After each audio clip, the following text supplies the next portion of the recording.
¿Cómo es su nombre? Wilson Aguilar. ¿Usted de qué comunidad pertenece? El resguardo indígena de Puracé, pueblo Coconuco. Hace un momento comentaba algo que es bien interesante y uno es que se trata de uno ir a los sitios sagrados, no ir por ir, o sea, simplemente a ver, observar, sino también como a sentir y como a, digamos, como a fortalecer digamos, ese pensar espiritual, o sea, el espíritu de cada persona, potencializar. Bueno, sí, ¿no? Es interesante el ejercicio donde también se aprende pronto a manejar los medios, a manejar las multitudes, por decir así decirlo, ¿no? También hay que saber, no, yo no diría manejar, yo diría interpretar el por qué debe estar uno en los sitios sagrados, el cómo debe estar, ¿no? En qué momentos uno debe estar, ¿no? Digámosle, ahí en la Vuelta a la Palma o la Piedra del Cóndor, como le llamamos nosotros acá, pues es un lugar sagrado, ¿no? Porque pues el cóndor llega, allí se le da de comer, se hacen los rituales de armonización.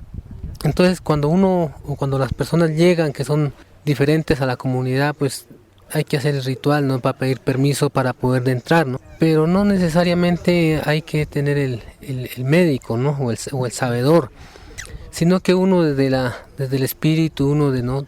Tiene que empezar a aprender, ¿no? A mirar cómo está el sol, cómo está el viento, el páramo, cómo está, si está la lluvia, está cayendo, ¿no? El cóndor, los dos vuelos iniciales que él hace, ¿no?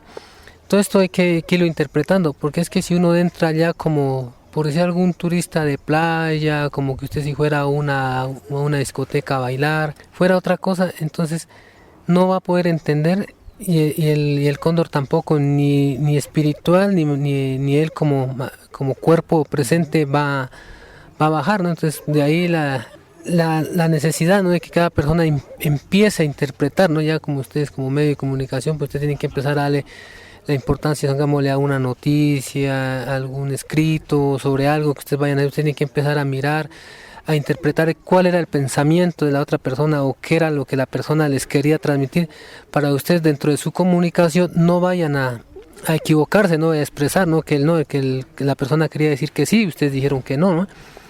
Entonces en este espacio ocurre lo mismo, hay muchos que están ahí de cuerpo porque de pronto les tocó una tarea, de pronto porque se ocurrió, ¿no? Pero no están ahí porque verdaderamente quieren conocernos, quieren saber cómo es ese, quieren entender el vuelo del ave, quieren entender el por qué, por si el gallinazo come primero, el cóndor come de segundo, ¿no? El por qué ventea mucho, o sea, entonces eso hay que irlo interpretando, ¿no? Hay que irlo interpretando, entonces es lo mismo que yo le comentaba anteriormente, ¿no? Sobre el manejo periodístico que se hace, ¿no? Por ejemplo, hoy digamos, si usted le hiciera una lectura como la visita al lugar, ¿usted cómo lo leería, sí? Si nos fue bien, si nos fue mal o bueno, que hubo dificultades, ¿cómo lo leería usted? Bueno, en términos generales estuvo bien, ¿no? Al menos pudimos mirar que hay personas que pronto no quisieron estar, ¿no? En el momento, pero fueron personas que fueron respetuosas y se retiraron, entonces dejaron que las otras personas continuaran el ejercicio que se estaba haciendo, ¿no? Pero dentro del trabajo que ustedes como comunicadores van a tener, es malo porque estas personas van a tener alguna dificultad, de pronto porque alguien cae mal o porque de pronto ven algo que no les gusta o sencillamente de pronto no les da por cubrir algo, entonces para ellos no van a tener una ética profesional, no digámoslo así, no van a tener, y es un trabajo que no lo van a hacer con gusto, con satisfacción o porque les nace, no va a ser un trabajo forzado, lo diríamos, ¿no? Entonces, ese sería como el inconveniente que se estaría viendo en este caso, ¿no? Usted que ya ha tenido como la experiencia, me imagino que no es la primera vez, no sé si haya venido con otros grupos, ¿qué tan diverso es el comportamiento, digamos, de los cóndores, ¿no? O bueno, de así del espacio, porque digamos en el caso de nosotros, pues paseó varias veces, pero en últimas trató de llegar, pero o sea, se fueron y en últimas pues se fueron como alejando más, entonces ¿cómo interpretaría esta cuestión? El espíritu del cóndor no estaba como muy seguro, ¿no? Él no sabía si era bueno llegar o no era bueno no llegar, ¿no? Entonces él nos lo dejó a nosotros, a la interpretación de nosotros. Ahí sí hay grupos que son muy diversos, vienen de universidades que vienen, ¿no? Pero ellos son, digámoslo, cuadriculados, ¿no? Porque ellos vienen con un currículo ahí, mas no tienen ese espacio de interpretar, ellos tocan una hoja y la ven, ¿no? Como le dicen, ve qué bonito el color o por qué la hoja empieza con... Pero ellos no miran que hay un que hay un espíritu, ¿no? Que hay una madre tierra, que hay que venerarla, que hay que respetarla, ¿no? Entonces no miran eso. Pero entonces cuando uno ya les empieza, y sobre todo los que vienen estudiando lo que es el área de ambientalismo, son personas que les gusta y les nace este trabajo, y entonces ellos empiezan a preguntar y empiezan a hacer los ejercicios de interpretación, a hacer los rituales y todo eso.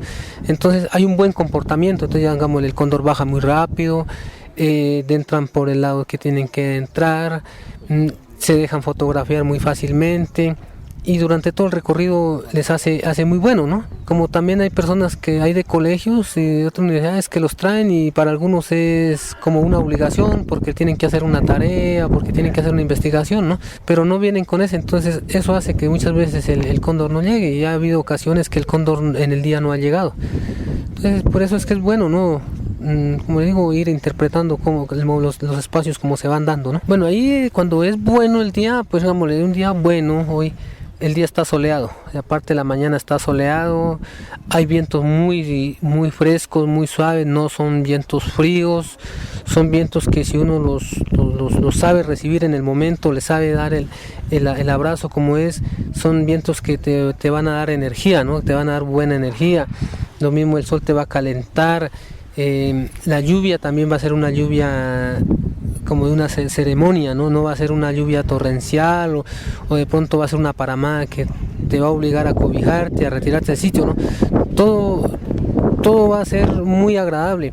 Cada persona va a tener su propia experiencia, ¿no? Entonces es difícil interpretarle, digámosle, a usted o al otro compañero cómo siente, porque es que se manifiesta, ¿no? Entonces ya depende de uno cómo reciba, ¿no? Esas son como las manifestaciones que se dan en los lugares sagrados acá, ¿no?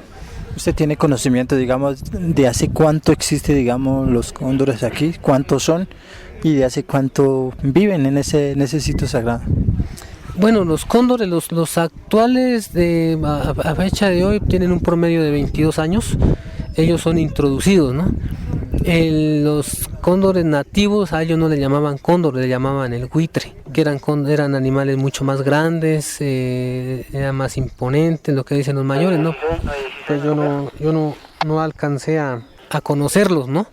Pero entonces ya cuando nosotros estábamos en la escuela, ya cuando viene este programa por el gobierno nacional a través del Inderena, los trae y liberan 11 cóndores, ¿no? Entre hembras y machos.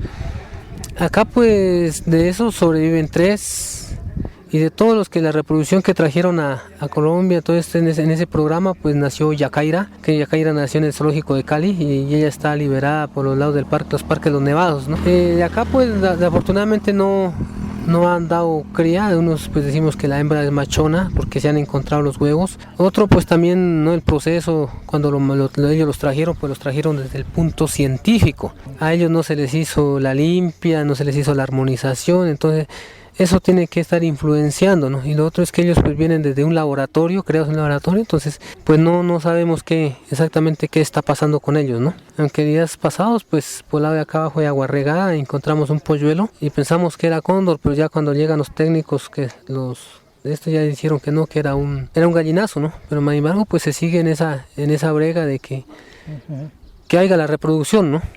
Sí, eso es como lo que les podría yo comentar sobre los cóndores. ¿Usted qué mensaje nos podría dar, por ejemplo, desde la espiritualidad, pero también para fortalecer nuestros procesos organizativos? Yo creo que la tarea que queda así es desde la escuela, desde la familia, enseñar lo que es la cosmovisión de nuestro pueblo. Si nosotros no enseñamos la cosmovisión de nuestro pueblo, estamos condenados a desaparecer. Miren un ejemplo claro, la religión, uno ni ha nacido y ya hay que bautizarlo, que hay que hacerle la primera comunión, que hay que hacerle la confirmación, y que ya está el matrimonio, y el matrimonio pues cuando uno se muere hay que llevarlo a la iglesia, ¿no? O sea, es una doctrina que está tan penetrada que nos obligan. Entonces nosotros estamos olvidando nuestras costumbres. Entonces nos toca desde la familia, nos toca volver a tomar nuestra propia doctrina, digámoslo así, ¿no? Volver a los cuidados de la madre, ¿no? Porque es que ese ha sido el gran inconveniente. Mire, tenemos medicina propia, decimos nosotros, ¿no? Pero nuestros hijos están naciendo en los hospitales. Nacer en un hospital es malo, es traer frío, es traer la muerte, es traer la desolación para ese niño. Porque la placenta, todo el ombligo, todo esto que bota, ¿qué hacen en el hospital? Allá no te lo dejan traer. allá te lo echan en una chuspa roja y sabemos a dónde va a dar eso, ¿cierto? Mientras en nuestras comunidades, nuestras mujeres, que los niños los tienen con las parteras, con un médico tradicional, se hacen los rituales para que el niño sea fuerte, para que el niño resista y siempre esté en su comunidad, ¿no? Entonces ahí pues la importancia de que se empiece a trabajar, ¿no? Desde los medios de comunicación, ¿no? Porque es que ese ha sido el otro problema en nuestro país y en nuestras comunidades. Los medios de comunicación han penetrado con mucha fuerza, sí, pero son un periodismo amarillista, ¿no? Que va en contra de una organización. ¿Y por qué va en contra de una organización? Porque no les conviene que nos mantengamos unidos, ¿no? Entonces, ahí yo creo que ustedes como comunicadores indígenas, como una nueva esperanza, ¿no? Que nacería. Entonces habría que unificarnos comunicación y habría que unificarnos salud y lo político organizativo, ¿no? Ya no hay que dejar que esos entes anden separados, sino sentarnos y conversar, que eso es lo que se está perdiendo la palabra. Ya todo es en una memoria, todo es en un computador, entonces ya el papá y la mamá están en la cocina, si acaso los hijos están en la sala con un computador, con un televisor. Entonces esto ha hecho que la comunidad se desuna.